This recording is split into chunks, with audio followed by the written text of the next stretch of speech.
We frequently feel like we're falling behind when it comes to money. You never feel like you're in a good financial situation, no matter how far you get, and someone else in your age group always seems to be doing better. I'm here to tell you why you're probably doing better financially than you realize when it comes to money. I'm going to provide you some eye-opening financial information and some pointers to help you keep on course. Many people in the US may appear to be doing well, but as you'll see from the statistics I'll give, looks can be deceiving. You've undoubtedly seen images of folks living the high life on social media platforms like Facebook and Instagram. However, it's possible that they're not as wealthy as they seem and are having financial difficulties. That's what happens a lot in America. Consider this. Suppose there are two games that determine your financial well-being. The status game is the first. Because they're preoccupied with this game, many people feel behind on their finances. It is comparable to a rivalry over superior possessions, such as an opulent home or expensive vehicle. The issue with this game, though, is that it never ends, since you're constantly comparing yourself to what you see on social media. Purchasing an expensive car, for instance, only enhances your appearance if nobody else has one. If everyone has, it serves no purpose, because there will always be someone richer and with better stuff than you. This game encourages you to compare yourself to others and makes you feel uneasy and anxious all the time. It's like a never-ending race. The game of wealth is the second one. It's about what goes on behind the scenes, not what other people see, unlike the status game. It is about the money you are investing, saving, starting a business, and spending on items that yield a profit. The goal of this game is to lay the groundwork for financial independence and a life of your own choosing. You're doing better than you may have imagined if you realize that the status game is not the foundation for your definition of financial success. Like a movie trailer, the status game merely highlights the most important details. Post this video immediately and consider if you're playing the correct financial game. Let me now present some financial statistics. Are you aware that 57% of Americans don't have emergency savings? In the United Kingdom, 40% of individuals lack the resources necessary to sustain themselves for 1 month in the event of a job loss, while 57% of Americans are unable to manage a $1,000 emergency. This indicates that many people are unprepared for unforeseen financial difficulties. 20% of Americans actually have no savings at all. You are therefore ahead of 60% of Americans if you have more than $1,000 set aside for emergencies. Because emergencies can and will occur in your life, it is imperative that you are prepared for them. It's crucial to save money for these kinds of emergencies. Ideally, you should try to accumulate 3 to 6 months worth of monthly costs. Strive for 3 to 4 months worth of costs saved if your employment is relatively stable. If not, you may wish to strive for 6 to 12 months worth. Here are some pointers on emergency savings. Create a budget and allocate a little sum of money for emergencies as soon as you receive your paycheck. It is not your responsibility to invest this money to expand it.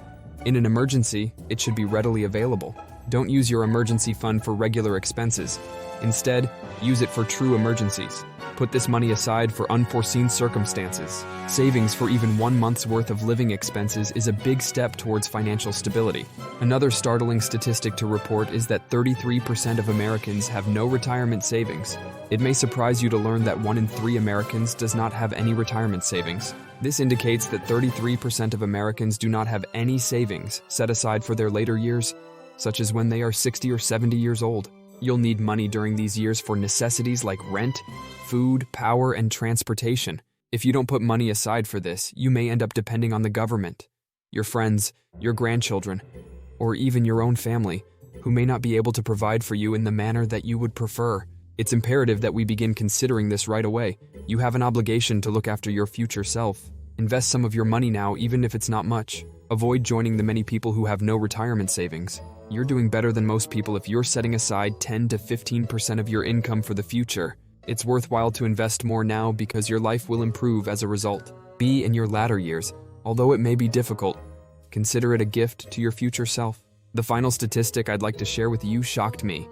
50% of Americans pay for routine, everyday expenses with credit cards. It's astonishing to learn that almost 50% of Americans use credit cards to cover their regular bills. The average credit card debt held by American households is approximately $6,000, totaling a staggering $930 billion. This indicates that credit card debt is due in the nation to the tune of around $1 trillion. It's interesting to note that younger generations, Gen Z at 61% and millennials at 53%, frequently utilize credit cards to pay for necessities. As long as you use credit cards wisely and pay off the balance each month, I don't think they're inherently evil. They haven't, however, provided me with a route to financial success. According to studies, people who use credit cards tend to spend more money overall. If you're not careful, you might easily find yourself in debt because credit cards make it simple to spend more than you can afford. More people are relying on credit card debt in order to shield their way of life from financial difficulties such as inflation. Therefore, you're doing better than a lot of individuals if you can save money, maintain an emergency fund, and pay your expenses without incurring debt. Now that I've put that question to you, tell me how much you believe you should be earning in order to be financially content. According to Forbes, the average wage in the United States is approximately $59,228. The truth is, though, these figures don't truly reflect how we feel about our own income. According to research, it matters more what our friends and peers are doing. Even if we're doing rather well, it can still be upsetting if they're making more money. According to a theory known as loss aversion, we experience greater suffering when we lose money than when we acquire it. It's like we would be pleased to find $200, but we would be really unhappy to lose the same $200. The same is true with our salaries. We get a short-lived high when we discover we are making more money than our peers. Conversely, we have a strong sense of dissatisfaction if we find out we're earning less than them. It's a dangerous cycle since we constantly comparing ourselves to our friends who also get richer than we do. So how do we escape this never-ending circle of dissatisfaction? This brings up the issue of individual success versus society. Put simply, how we compare ourselves to others and what society expects of us often shapes our perception of our level of success. Let's say you own a unique pair of glasses that have the power to alter your perspective on the world. That's also the case. Those with large incomes, ostentatious possessions, and elevated social standing are frequently praised in our society. But what if we put on a different pair of glasses, examined success from our own perspective, and began gauging our success not from what society says, but from what's important to us personally? We have an entirely new perspective on ourselves. This releases us from the never-ending cycle of evaluating ourselves against others and striving to live up to social norms. It's similar to breaking free from a game in which the rules are set by others. What if you had to decide between being a bad person who is viewed negatively by everyone, or a truly nice person who is viewed positively by everyone? It's like asking if you'd rather be in the center but know you're the best by your own standards, or at the top of the social ladder even though you're not actually there. It all comes down to valuing your own thoughts above those of others.